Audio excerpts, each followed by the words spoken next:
السلام عليكم ورحمة الله وبركاته. بسم الله الرحمن الرحيم والحمد لله رب العالمين.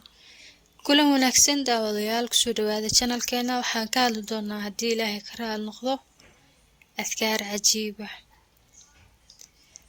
iyo duco aan ugu magac daray ducadii sanadka. Waxaa bilowday sanadkii 2026 laakiin sanadkii saxda ahaa dhaxduu marayaa waana 1447 bishu waa Rajab taariikhdana waa 12. waxaad wada ogtihiin bisha Rajab in ay duco leedahay waana taa mid aan ducadii sanadka 2026 oo bilow ah inaan ka hadlo ku soo aaday maadaama bishaan Rajab siday u bilowtay aynan wax cashir ah ka sameynin. hadduu Ilaahay waafajiyay inaan idinla wadaago ducadeeda. bishaan waxay ka mid tahay bilaha xurmada leh ee Ilaahay quraankiisa uu ku sheegay. Afwan, Rajab maanta waa 11 caawa ee 12 tahay. waxyaabaha la iskaga digay waxaa ka mid ah in dambiyada laga fogaado sababtoo ah miisaankooda intii hore ka culus. waxaana Alla yiri falaa tadlimuu fiihinna anfusakum, bilaha naftiina ha dulminina. nabiga sallallahu alayhi wasallam bishaan oo kale waxa uu ku duceysan jiray Allahumma barik lana fi Rajab wa Sha'ban wa ballighna Ramadan. waxaa laga yaabaa maanta oo 11 tahay ilaa siday u bilowtay in aadan weligaa akhrinin ducadan, lagana yaabo inayba kugu dul dhamaato adigoonan dhihin. waa sunno inaad akhrisato ducadan. mar kale waa baryo aad Ilaahay weydiisanayso in bishaan iyo bisha ku xigtaba kuwa barakaysan uu kaaga dhigo, kuwa waxyaabo badan ay ku hirgalaan. waad u baahan tahay weydiiso oo ku duceyso in Ilaahay bilahan kuwa barakaysan oo dantaada kuwa uu Alle kuu fududeeyo oo abshir ku ah inuu Ilaahay kaaga dhigo. sidoo kale Ramadaanka inuu nabad Alle kugu gaarsiiyo. dad baa jira Ramadaanka aan gaarin. Ilaahay ka magan gal in musiibooyinka uu ku hareer mariyo, in Ramadaanka uu ku gaarsiiyo. ducadan waa duco uu Nabiga sallallahu alayhi wasallam ku duceysan jiray adigoo ku dayanaya asaga. haddii aad ku duceysato ducadii gaarka ahayd baad helaysaa oo Nabiga sallallahu alayhi wasallam uu u duceeyay cid kasta oo sunnadiisa nooleysa. mar kale adigay dan kugu jirtaa inuu Ilaahay bilahan kaaga dhigo kuwo khayr ku ah, kuwo waxyaabo badan kugu hagaagaan, kuwo Ilaahay kuu barakeeyo. waad ku helaysaa. waxaa kaloo ku helaysaa in Alle cimriga kuu dheereeyo oo Ramadaankan inaaba lagugu talagelin baa dhici karto. dadka qaar baa geeri kadiisa ku imaataa. Ramadaanka waa bil aad u khayr badan. qofkas haleela ee ka faa'iideystana Ilaahay inuu dambiyadiisa hore oo dhan u dhaafayaana loo ballan qaaday. sidaas daraadeed dad baa la daba mariyaa.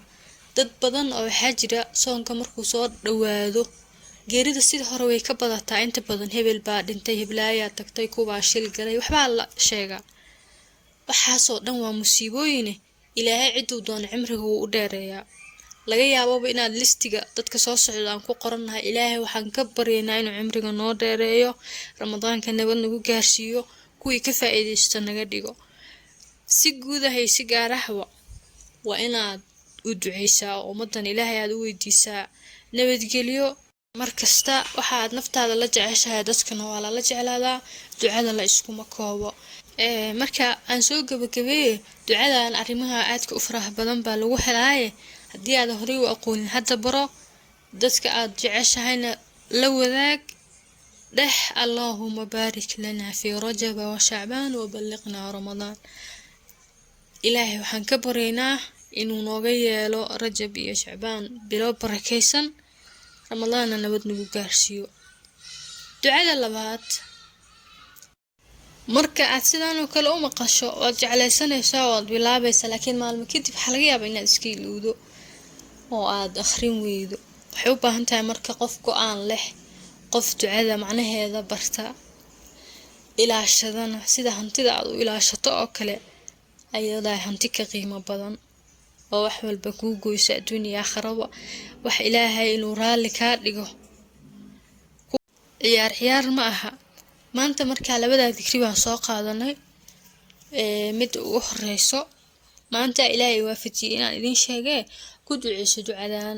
ilaahay bilahan aan ku jirnay kuu soo socdo kuu barakeysan buu kaaga dhigayaa biidnillaahi. ramadaankana nabad baad ku gaari doontaan. allaha nagu wada gaarsiiyee dhex. allaahuma baarik lanaa fii rajaba wa shacbaan وبلغنا رمضان. تنكلنا ورضيت بالله ربا وبالإسلام دينا وبمحمد صلى الله عليه وسلم نبي ورسولا. waxaan ku qancay oo aan rumeeyey aaminsanahay kuna qanacsanahay alle inuu yahay rabbigayga. yacni rabbinimo alle baan u aqoonsanahay. cid kale oo kasoo hartay iga dhaadhici mayso.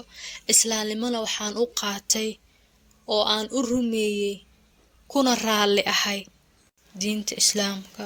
maxamed sallallahu calayhi wasalamna raalli waan ku ahay oo inuu asaga yahay rasuul iyo nebi alle soo dirsaday ayaan aaminsanahay. haddii marka uu qofka inuu saddexdaas ku qancay raallina ku yahay uu 3 jeer subaxii 3 jeer galabkii mar walba qirto wuxuu helayaa isagana in uu xaq u yeesho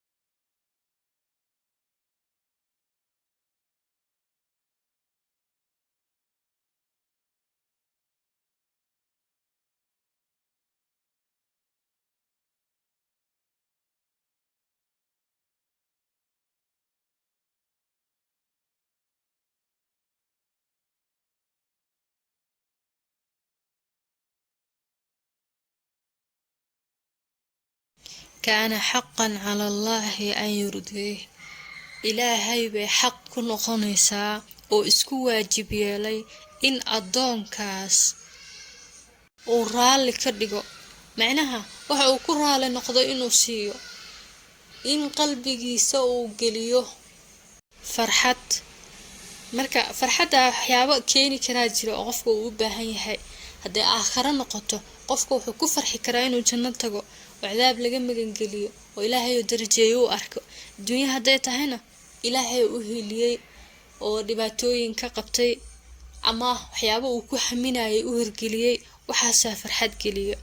sida awgeed haddii uu qofka 3 jeer subaxii akhriyo galabkiina 3 jeer akhriyo ilaahay baa xaq iskaga dhigay in uu adoonka ka farxinayo in uu raalli kaga dhigayo. cid kastaana qalbigiisa iyo waxa ay ku raalli noqoto ilaahay baa og. asagaana haysta asbaabta iyo waxyaabaha loo baahan yahay oo dhan. marka haddii aad jeclaan lahayd inaad darajada gaarto oo ilaahay uu asiga korkiisa ka dhigo farxadaada kuu ballan qaado ducadaanaad ku heli kartaa ay akhriso. waxaadna dhahaysaa subaxii 3 jeer raditu billaahi rabba وبالإسلام دينا وبمحمد صلى الله عليه وسلم نبي ورسولا. galabkiina sidaasoo kale ayaad 3 jeer dhahaysaa. waana ballan. waxaa lagaa rabaa inaad si niyad ah u akhrisato adigoo ilaahay keligii inuu rabbi kuu yahay ay kaa dhaadhacsan tahay oo wax walbana asaga leeyahay adigana adoon u samaystay aad tahay. diinta islaamkana mid xaq ah oo run ah oo diinnimo aad ugu qanacsan tahay ay tahay aad qirato. maxamed sallallahu calayhi wasalamna inuu yahay rasuul iyo nebi alle soo dirsaday. afkan haddii aad ka orato niyaddana ay taa kaaga jirto oo wax aad aaminsan tahay ay tahay ilaahay qalbigadu daalacdaaye waxaad ku helaysaa inuu ilaahay kuu ballan qaado rasuulkiisina uu noo sheegay in ilaahay uu arrinkaas darteed xaq aad ku leedahay inuu adiga raalli kaa dhigo oo wax walbo aad doonayso kuu siiyo uu korkiisa isku waajib yeelay waxay ku noqonaysaa markaa arrin kalsooni badan ku geliya iimaankaaga dhisa malada aad ilaahay ka qabta wanaajiya